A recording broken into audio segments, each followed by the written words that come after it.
The loneliest people are not always the ones who have nobody around them. Sometimes they are the ones nobody dares to truly understand. Every weekday, at exactly 12:15 in the afternoon, the front doors of Bellafon Italian restaurant opened just long enough for one familiar figure to enter.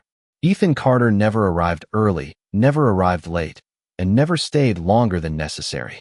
His tailored navy suit looked as flawless as the polished marble beneath his shoes. His Swiss watch reflected the warm afternoon light, and his calm expression revealed almost nothing to the people who quietly stepped aside to let him pass. The staff recognized him immediately, not only because he was one of the wealthiest businessmen in New York City, but because silence always seemed to arrive with him. Conversations became softer. Laughter disappeared. Even experienced servers carefully rehearsed every sentence before approaching his table. Ethan had never shouted at anyone. Yet years of relentless discipline had surrounded him with an invisible distance that few people knew how to cross.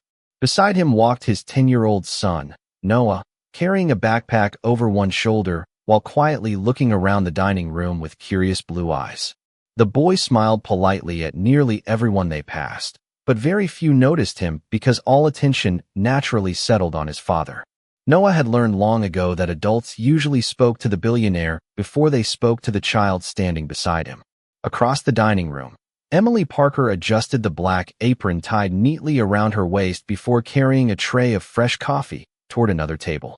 At 28 years old, she had spent several years working at Bellafont, becoming known among co-workers for her calm voice, remarkable memory, and gentle habit of treating every guest exactly the same. Whether someone wore expensive designer clothing or simple work boots never changed the warmth in her smile. She believed respect should never depend upon a person's bank account. As another server hesitated near Ethan's reserved table, the restaurant manager quietly approached Emily. "Could you please take care of table 7? Today?" he asked with visible uncertainty.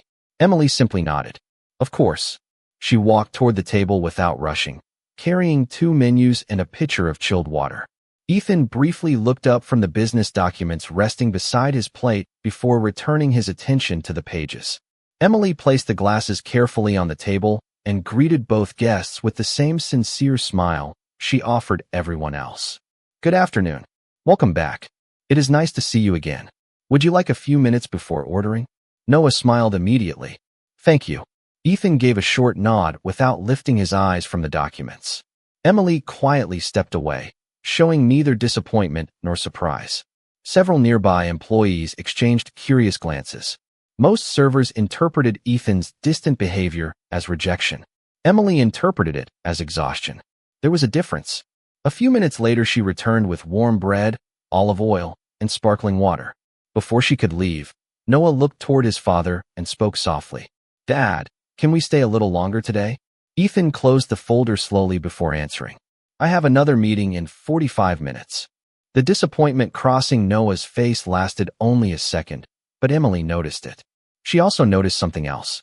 Ethan never looked impatient with his son. He looked guilty. It was the expression of a man trying to balance responsibilities that never seemed to end.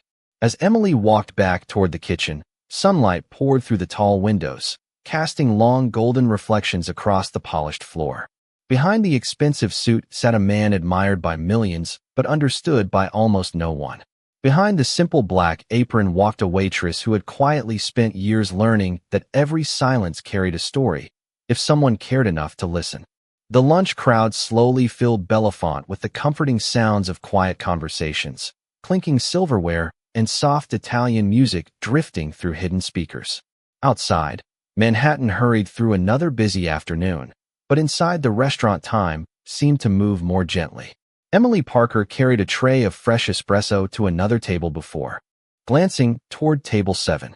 Ethan Carter had returned to reviewing financial reports while Noah sat silently beside him, stirring melted ice inside his glass with a straw.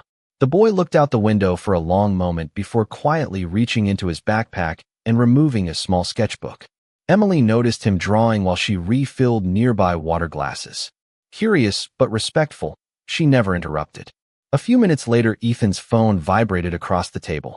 He looked at the screen, apologized softly to Noah, and stepped outside to answer what was clearly another important business call. Noah remained alone inside the restaurant.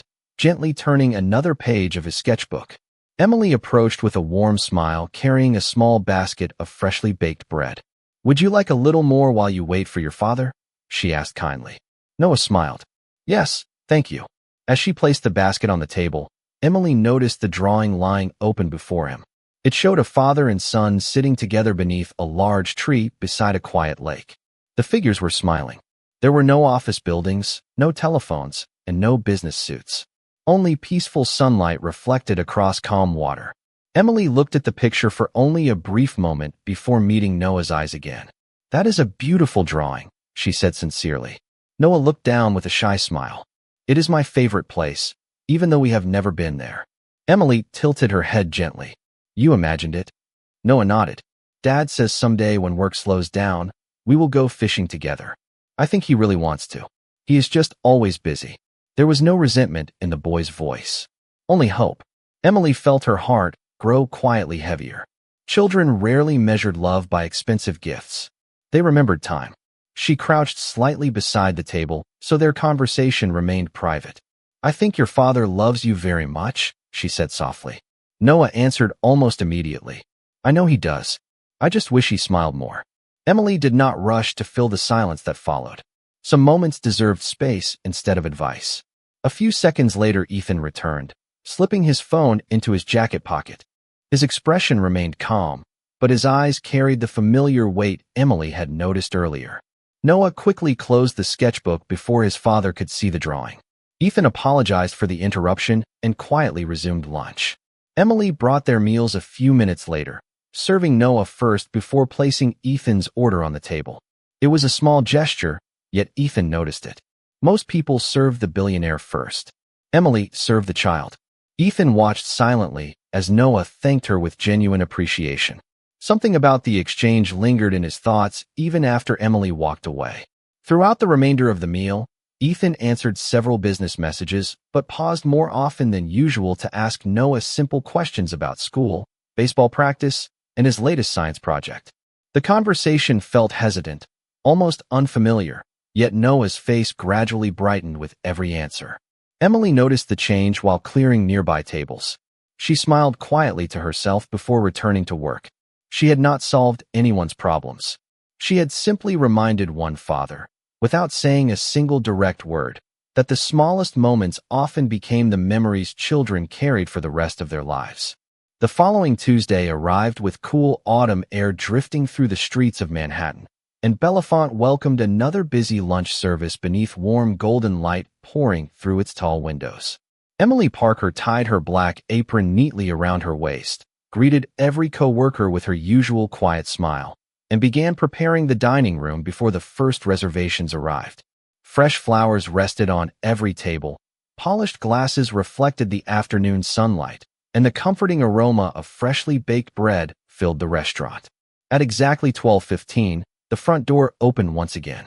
Ethan Carter stepped inside beside Noah, carrying the same calm expression that seemed to hide countless unfinished thoughts. Several employees exchanged quick glances after recognizing him, but Emily simply welcomed both guests exactly as she had before. "Good afternoon. It is wonderful to see you again." Noah smiled immediately. "Hi, Emily." Ethan gave a polite nod. "Good afternoon."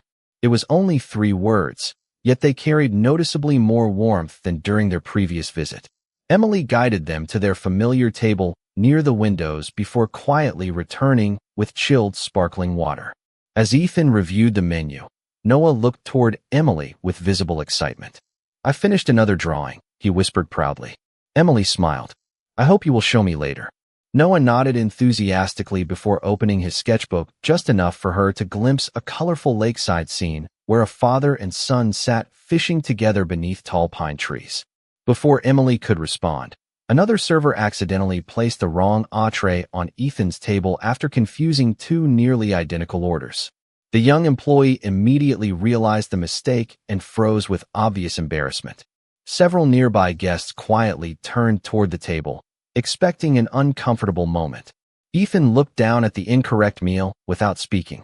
The young server quickly apologized. "I am so sorry, Mr. Carter. I will replace it immediately." Before Ethan could answer, Emily calmly stepped forward. She thanked her co-worker gently, lifted the incorrect plate without displaying frustration, and said with complete composure, "Mistakes happen when people work hard. We will have the correct order ready in just a few minutes." She then turned toward Ethan with the same respectful expression she offered every customer. "Thank you for your patience." There was no nervousness in her voice, no excessive apology, and no attempt to flatter him because of his wealth. She simply handled the situation with quiet professionalism. Ethan watched her walk toward the kitchen before slowly looking around the dining room. No one seemed frightened. No one rushed unnecessarily. Emily's calm response had quietly dissolved everyone's anxiety before it could grow. A few minutes later, she returned with the correct meal, placing it before Ethan before checking once more that Noah had everything he needed. Ethan finally looked directly at her. "You protected your coworker instead of blaming him." Emily answered with a gentle smile. "He already knew. He made a mistake. Embarrassing him would not have prepared lunch any faster." Ethan remained silent for several seconds. That simple sentence lingered in the quiet space between them far longer than either expected. After Emily stepped away, Noah looked toward his father with curious eyes. "She is nice," he said softly. Ethan nodded almost absent-mindedly. "Yes." Then, after another thoughtful pause, he added words Noah had not heard from him in a very long time. "She understands people." Across the dining room, Emily continued serving every guest with the same calm attention, never realizing that one ordinary act of kindness had begun changing something far deeper than a single afternoon inside an elegant restaurant. Sometimes people remembered advice. Sometimes they remembered success. But far more often, they remembered the person who quietly chose compassion when everyone else expected criticism. The following week became the first in many years when Ethan Carter visited Bellafont 3 times instead of once. Officially, each lunch meeting involved different clients, different contracts, and different schedules. Unofficially, even Ethan could not explain why the familiar restaurant felt quieter than every executive dining room in Manhattan. Each visit followed the same simple rhythm. Emily Parker welcomed every guest with steady kindness, tied her black apron neatly each morning, and moved through the dining room with calm confidence that never demanded attention. She treated retired couples celebrating anniversaries, delivery drivers grabbing a quick meal, young professionals meeting friends, and billionaire executives with exactly the same respect. Ethan noticed the pattern long before anyone else did. She never tried to impress wealthy customers, and she never overlooked people whose names would never appear in business magazines. To Emily, dignity belonged equally to everyone who walked through the front door. One rainy afternoon, Ethan arrived earlier than expected with Noah after a school appointment had finished ahead of schedule. Only a handful of tables were occupied, and soft piano music drifted gently through the nearly empty restaurant. Emily welcomed them warmly before placing 2 menus on the table near the windows. Noah looked outside at the rain sliding slowly down the glass. "I like it here," he said quietly. Emily smiled. "Rain always makes this place feel a little more peaceful." Noah nodded in agreement. Ethan observed the brief exchange without interrupting. Unlike most adults, Emily never spoke to Noah as though he were invisible beside his father.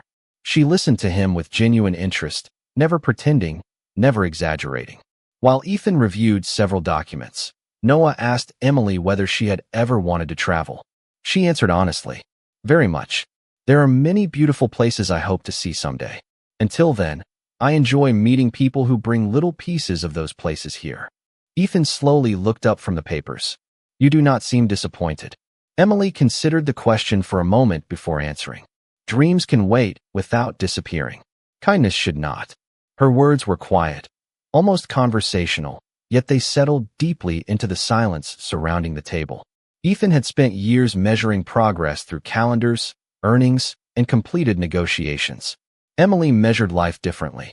Later, while Noah excused himself to wash his hands, Ethan spoke for the first time without discussing business or the menu. "Most people become nervous around me." Emily met his eyes calmly.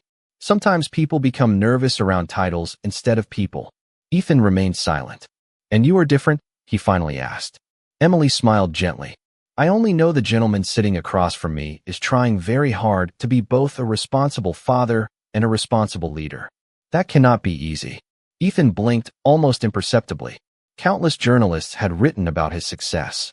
Analysts praised his discipline. Competitors respected his determination.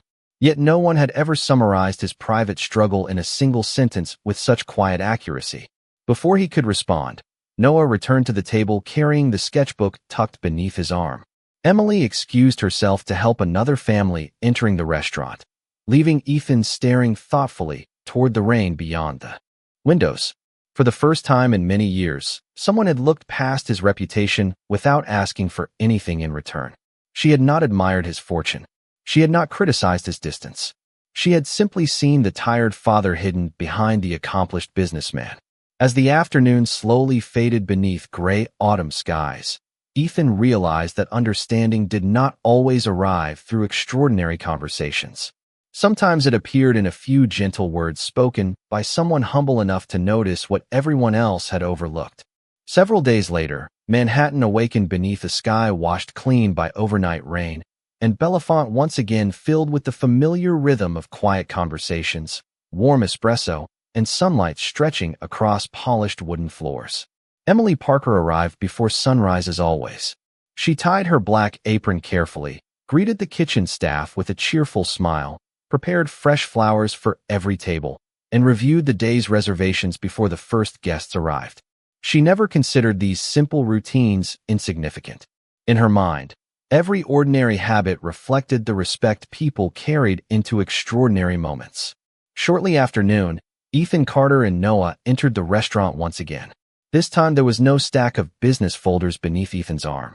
Only his phone rested inside his jacket pocket, and for the first time since Emily had met him, he seemed determined not to look at it. Noah immediately noticed the difference. "Can we order dessert today?" he asked hopefully as they sat near the windows. Ethan smiled faintly. "If you finish your lunch, absolutely." Noah's face brightened with genuine excitement. Emily noticed the exchange while bringing sparkling water to the table. She did not comment, but she quietly recognized another small change. Sometimes transformation revealed itself through gestures so ordinary that only careful observers could see them. After lunch, Noah excused himself to browse the small bookshelf near the restaurant entrance where guests occasionally left novels for others to enjoy. Emily happened to be arranging nearby menus when the boy picked up an old travel book filled with photographs of national parks across America. He looked thoughtfully at one page before speaking almost to himself. "Dad would love this place." Emily smiled gently. "Have you told him?" Noah shook his head. "He already has too many important things to think about." Emily looked at the picture of a quiet lake surrounded by pine trees before answering softly. Sometimes parents believe providing everything means working all the time. Children usually remember something different. Noah listened carefully. What do they remember? Emily closed the book gently before placing it back on the shelf. The afternoons when someone stayed. The conversations that were never interrupted. The moments when they felt like the most important person in the room. Neither of them noticed that Ethan had quietly returned from paying the bill and now stood only a few steps away. He had heard every word. Emily never realized he was there because she had not intended the conversation for anyone except Noah. Ethan remained perfectly still, saying nothing as Noah thoughtfully considered her answer. After a long silence, the boy quietly asked, "Do you think it is too late?" Emily smiled with calm certainty. "Not while both people still want to understand each other." Ethan lowered his eyes for a brief moment before walking toward them. Noah looked slightly embarrassed, but Ethan simply placed a gentle hand on his son's shoulder. "Would you like to visit that lake someday?" he asked quietly. Noah's eyes widened. "Really?" Ethan nodded. "Not someday. Next month. I will clear my schedule." Noah wrapped his arms around his father without hesitation. The embrace lasted only a few seconds, yet it carried more meaning than any business agreement Ethan had signed that year. Emily quietly stepped back, giving them the privacy such a moment deserved. As father and son left the restaurant together beneath the soft autumn sunlight, Ethan paused beside the entrance and looked back toward Emily. Their eyes met only briefly. No words were exchanged because none were necessary. Emily simply smiled and returned to welcoming the next guests walking through the front door. Ethan continued toward the sidewalk beside Noah, carrying something far more valuable than another successful meeting.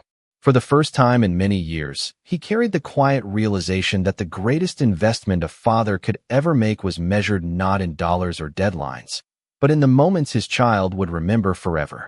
October arrived with crisp blue skies stretching above Manhattan, and for the first time in years Ethan Carter declined 3 consecutive business dinners without asking his assistants to reschedule them. Instead, every evening belonged to Noah. They walked through Central Park beneath golden leaves, shared hot chocolate after baseball practice, and spent quiet hours building a model sailboat across the dining room table at home. The changes appeared small to the outside world, yet to Noah, they felt extraordinary. His father no longer answered every telephone call before finishing a conversation.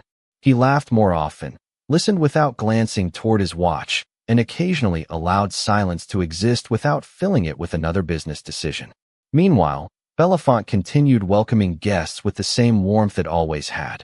Emily Parker never realized how much influence her quiet words had carried beyond the restaurant walls. She tied her black apron each morning, arranged fresh flowers beside every window, greeted returning customers by name, and helped new employees learn that patience often solved problems faster than panic. Her life remained simple, steady, and filled with ordinary acts of kindness that rarely attracted attention. One Friday afternoon, Ethan and Noah returned after spending the morning visiting a small lake in the Hudson Valley. Noah carried a fishing hat tucked beneath his arm and smiled more brightly than Emily had ever seen before. As she welcomed them to their usual table, Noah could hardly contain his excitement. "We finally went," he said proudly. "We caught absolutely nothing." Emily laughed softly. "Sometimes that means it was a perfect trip." Noah nodded enthusiastically. Dad even turned off his phone. Ethan looked toward his son before smiling in quiet agreement. For the entire day, Emily noticed the calm, confidence in Ethan's voice. The heaviness she had first seen behind his eyes had not completely disappeared, but it no longer controlled every expression. During lunch, Noah excused himself to wash his hands, leaving Ethan alone at the table for a few peaceful moments. Emily approached with fresh coffee and gently refilled his cup. Ethan looked toward her with thoughtful gratitude. "May I ask you something?" Emily nodded. "Of course." Ethan hesitated briefly before speaking. "Why do you always seem to know exactly what people need without asking for recognition afterward?" Emily smiled gently while placing the coffee pot back onto the serving tray. "Because most people are carrying something invisible. If we only respond to what we can see, we miss the larger part of who they are." Ethan quietly considered her answer. Emily continued with the same calm sincerity. "People usually remember how someone made them feel long after they forget the exact words that were spoken." Neither of them noticed the afternoon sunlight slowly illuminating the table between them. Ethan looked out through the restaurant windows where families, office workers, and tourists moved along the busy sidewalks. For years he had believed leadership meant solving problems faster than everyone else. Emily had quietly shown him another definition. Sometimes leadership began by helping people feel understood before asking them to perform. Noah soon returned carrying the fishing hat, proudly placing it beside his plate before telling Emily every detail of their trip. Ethan listened with genuine interest instead of correcting small exaggerations or checking incoming messages. When lunch ended, Noah hugged Emily before thanking her for remembering his favorite dessert. Ethan stood beside the entrance before leaving and spoke softly enough that only she could hear. "You changed something I thought success had taken away forever." Emily simply smiled with quiet humility. "You found it yourself. I only reminded you where to look." As father and son disappeared into the bright autumn afternoon together, Emily returned to the dining room and welcomed another family through the front door. She never considered herself extraordinary. Yet sometimes the people who change lives forever are the very ones who never realize they have done it. The quiet changes inside Ethan Carter soon reached places far beyond his home. At Romano Capital, employees noticed that executive meetings no longer ended with hurried conclusions or one-sided decisions. Ethan still expected excellence, but he now began every discussion by asking one simple question before anyone presented a solution. "What am I not seeing?" The room usually became silent for a moment before thoughtful conversations followed. Junior analysts who had rarely spoken now offered ideas without fear. Department managers found themselves explaining problems instead of hiding them. Even longtime executives quietly admitted that the atmosphere inside the company had become noticeably different. Respect had slowly replaced tension. One Monday morning, The leadership team gathered to review an important international partnership facing unexpected delays. Months earlier, Ethan would have demanded immediate answers before moving to the next agenda item. Instead, he patiently listened as every department explained its perspective. When the meeting ended, one senior vice president remained behind. "You have changed," he said honestly. Ethan smiled slightly. "Perhaps I finally started listening." Across the city, life at Bellefont continued with its familiar rhythm. Emily Parker welcomed guests, helped train two newly hired servers, and quietly encouraged them whenever they became overwhelmed during the busy lunch rush. She reminded them that confidence did not come from never making mistakes. It came from treating every mistake as another chance to improve. Her calm approach gradually influenced the entire staff. New employees relaxed. Returning customers noticed the welcoming atmosphere. Even the restaurant manager quietly remarked that the team seemed happier than ever before.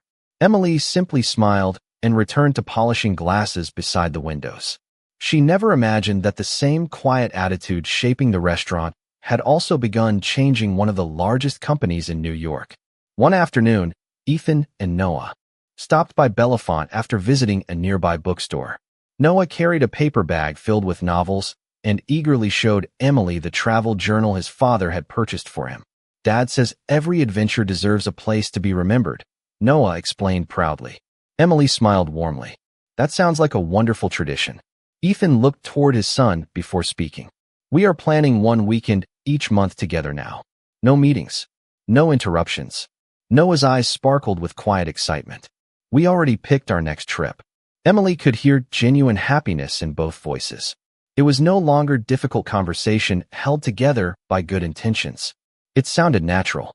As lunch continued, another customer accidentally spilled iced tea across the edge of Ethan's table while standing to leave.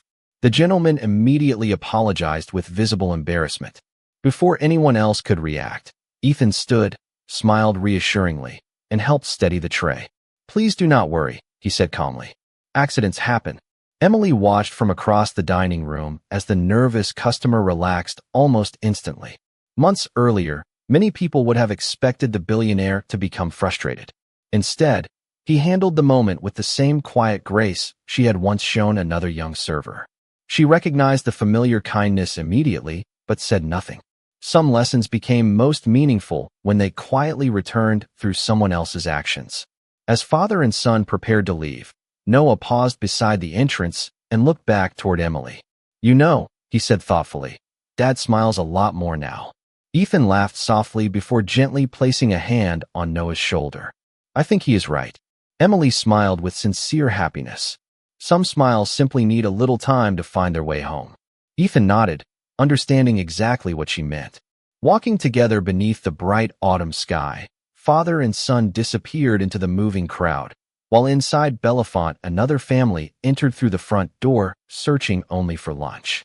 Emily welcomed them with the same warm smile she offered everyone, never realizing that quiet kindness, repeated often enough, could become the beginning of a completely different life. As autumn gradually gave way to the first hints of winter, the rhythm inside Ethan Carter's life continued changing in ways that no financial report could ever measure.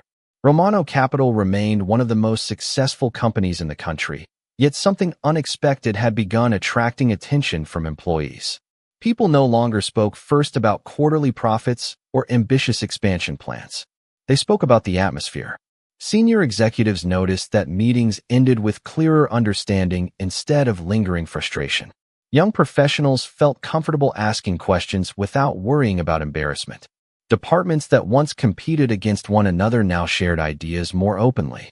The company had not become less demanding. It had become more human. Ethan never announced a new leadership philosophy or delivered motivational speeches. He simply practiced the same quiet patience he had first witnessed inside Bellefont. Meanwhile, Emily Parker continued living exactly as she always had.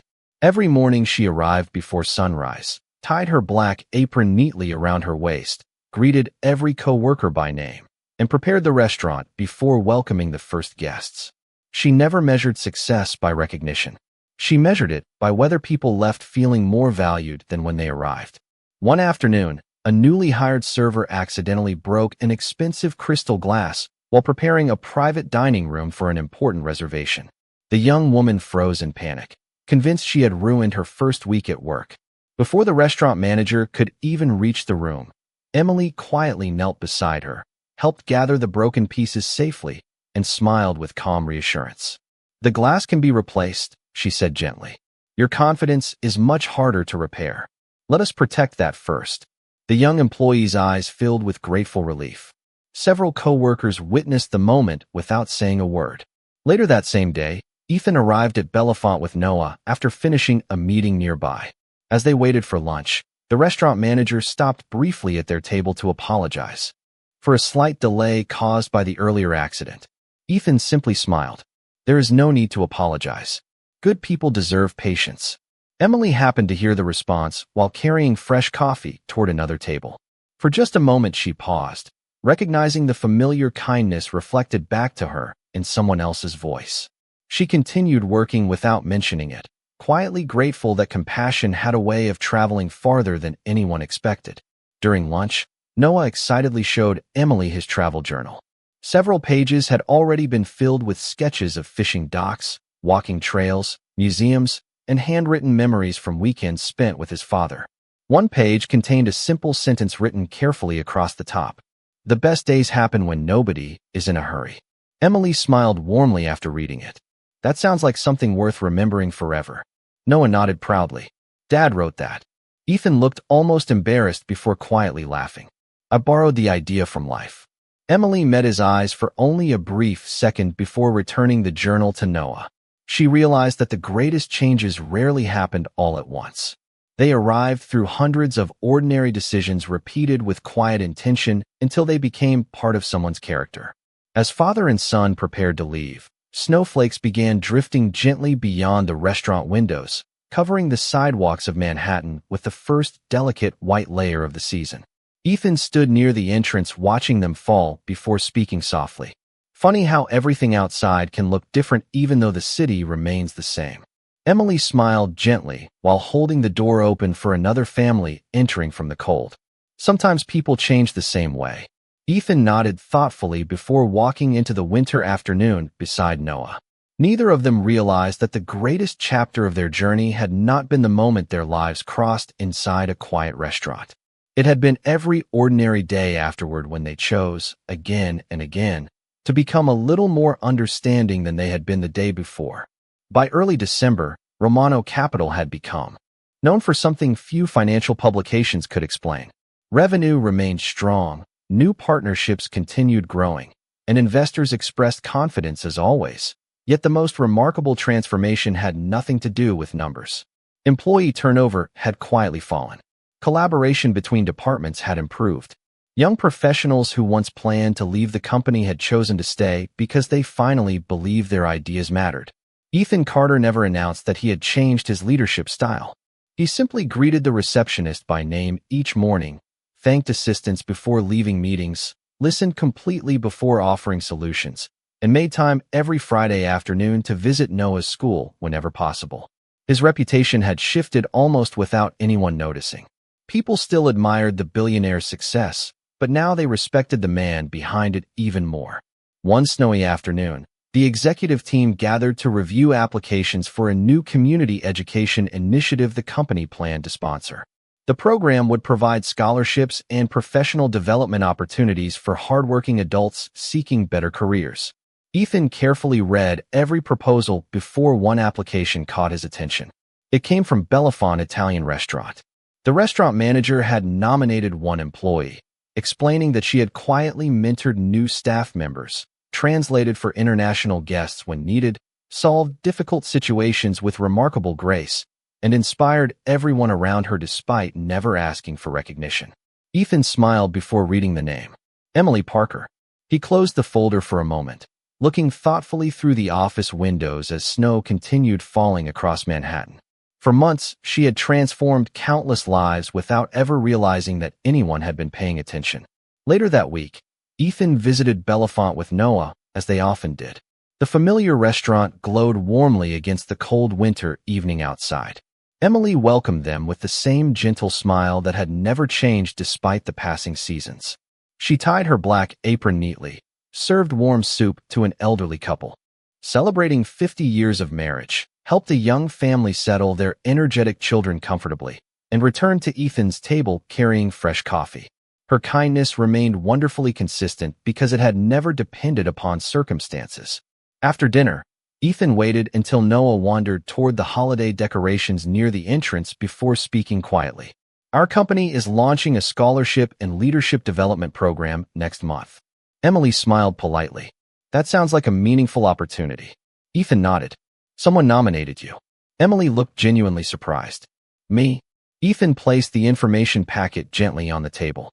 The nomination came from your manager, not from me. I have not influenced the selection process in any way. Emily looked at the folder but did not immediately reach for it. What if someone believes I received special treatment because we know each other? Ethan smiled with quiet respect. Then I will tell them exactly what I have learned from you. Respect loses its value when it is given without fairness. Every applicant will complete the same evaluation. Your results will speak for themselves. Emily finally accepted the folder with thoughtful gratitude. That is the only way I would ever want to earn an opportunity.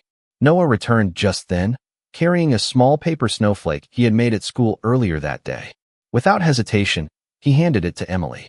This is for you, he said with a bright smile. Dad says people should always thank the ones who help them become better. Emily carefully accepted the handmade gift as though it were priceless. Looking at the father and son standing together beneath the warm restaurant lights, she quietly realized that true success rarely announced itself with applause. Sometimes it arrived in the simple sight of a child smiling freely beside a father who had finally learned that the greatest legacy anyone could leave behind was not measured by wealth, but by the lives gently changed through understanding. The city lights of Manhattan blurred into streaks of gold and steel as Jack Anderson sat alone in his glass-walled office, the skyline reflecting in his eyes like a grid of calculated possibilities. The files on his desk were open, but untouched, because none of them mattered as much as the name repeated on every line of his private investigation report, Christina Matthews. The preliminary data should have been ordinary, forgettable even, yet every detail resisted simplicity. No stable long-term financial history, inconsistent educational records, and yet multiple unexplained instances of analytical contribution in academic forums under different pseudonyms. Jack leaned back slowly, fingers steepled, his expression tightening with something between disbelief and curiosity. This doesn't add up, he muttered, not as a complaint, but as a realization. Meanwhile, across town in a small apartment lit by a single flickering lamp, Christina sat at a worn wooden table, quietly counting cash spread across an envelope. Rent, tuition, utilities. The numbers never aligned, no matter how carefully she planned. Outside her window, sirens passed in the distance, indifferent to her world. She closed her eyes for a brief moment, steadying herself, then reopened them with quiet resolve. She had learned long ago that dignity was not the absence of struggle, but the discipline to endure it without surrendering who you are. Back at the restaurant earlier that evening, Jack's words still echoed in her memory, not because of their arrogance, but because of the strange sincerity beneath them. He had not spoken to her like someone invisible. He had looked at her like she was a variable he could not yet solve, and that was dangerous in a way she did not fully want to name. The next morning, Jack arrived at La Belle Époque earlier than usual, not for meetings, not for business, but for observation. He did not sit in his usual section. Instead, he chose a discreet corner where he could watch without being seen.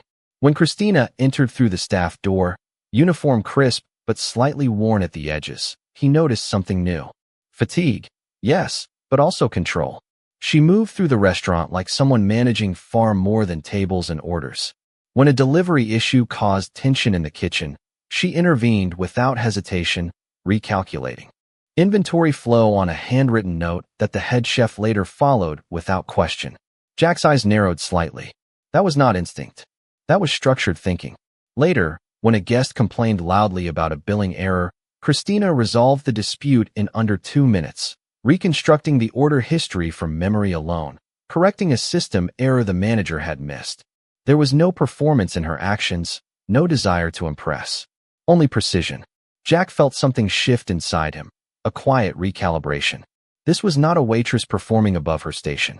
This was someone operating below a life that had never properly contained her. As she passed his table briefly, she did not stop, did not acknowledge him. Yet for a fraction of a second, her eyes met his, and in that brief exchange, he saw it again. Not fear, not ambition, something closer to guarded intelligence, as if she were constantly measuring how much of herself the world was safe to reveal. Jack slowly closed the file in front of him. Whatever game he thought he was playing, he was no longer certain of the rules. And for the first time in years, that uncertainty did not feel like a threat. It felt like the beginning of something he could not yet name. The morning light over Manhattan carried a pale silver tone as Jack Anderson remained seated in the corner of La Belle Époque, no longer checking his phone, no longer reacting to the steady rhythm of business calls that normally dictated his life. Instead, his attention stayed fixed on Christina Matthews as she moved through the restaurant with a calm precision that felt increasingly deliberate rather than routine. Every step she took seemed to resolve tension before it could form. Every glance she gave to the dining room, carrying awareness of details most people ignored.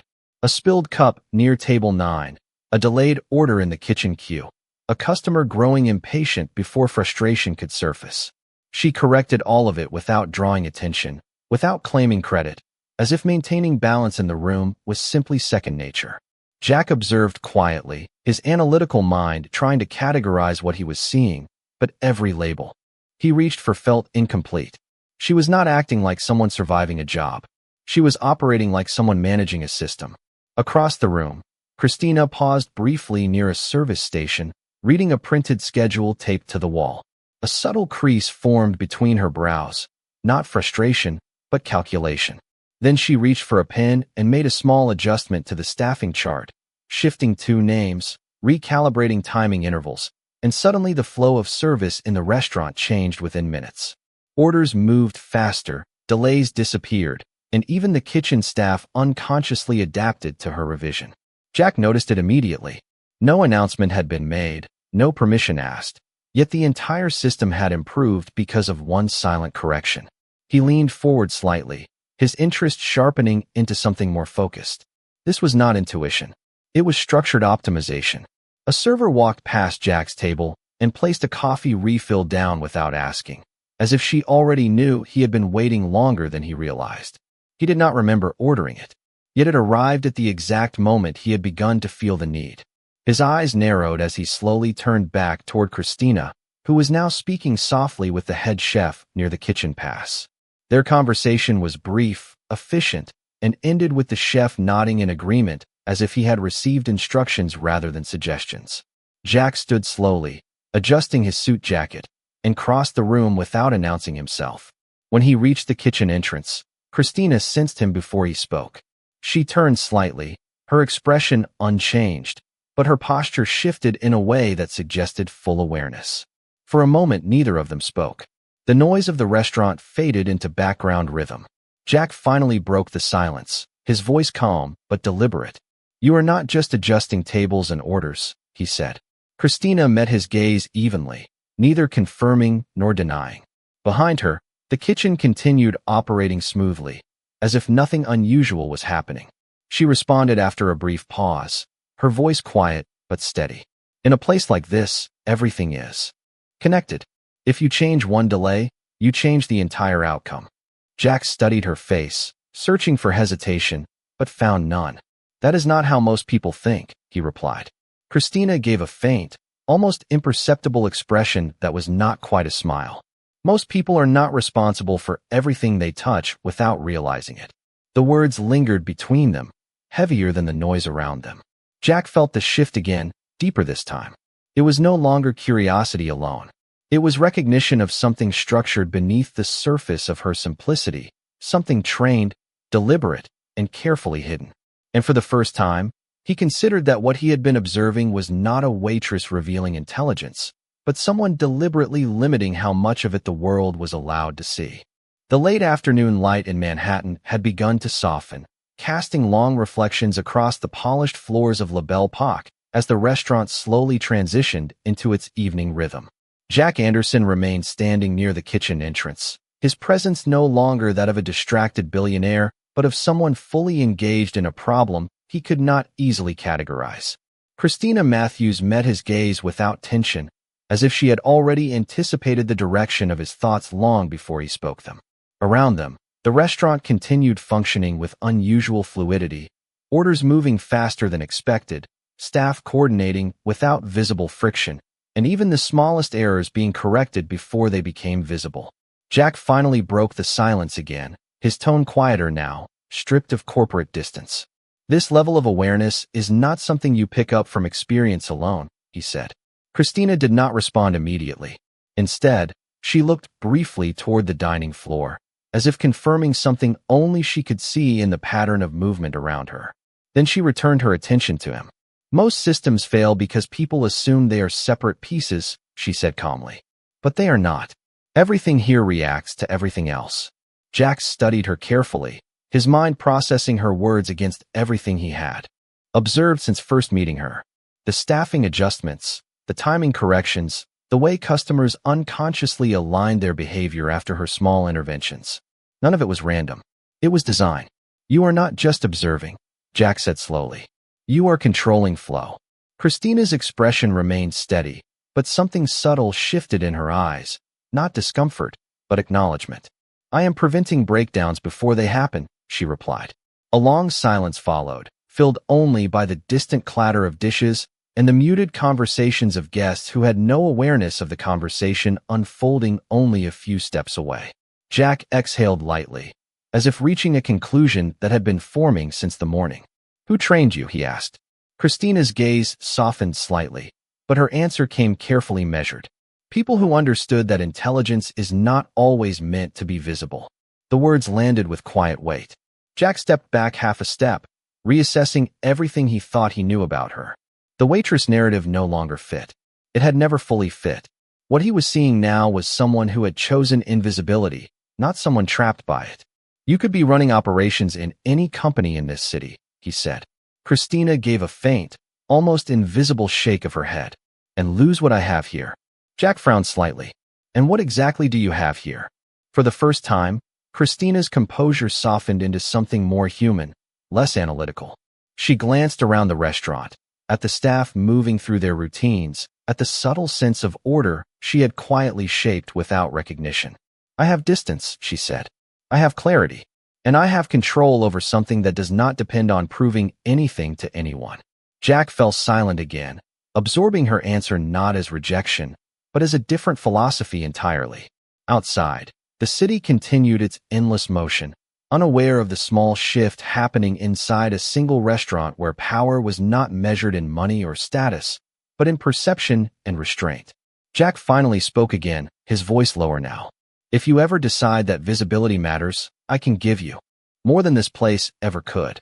Christina looked at him for a long moment, not with interest in the offer, but with recognition of what it represented.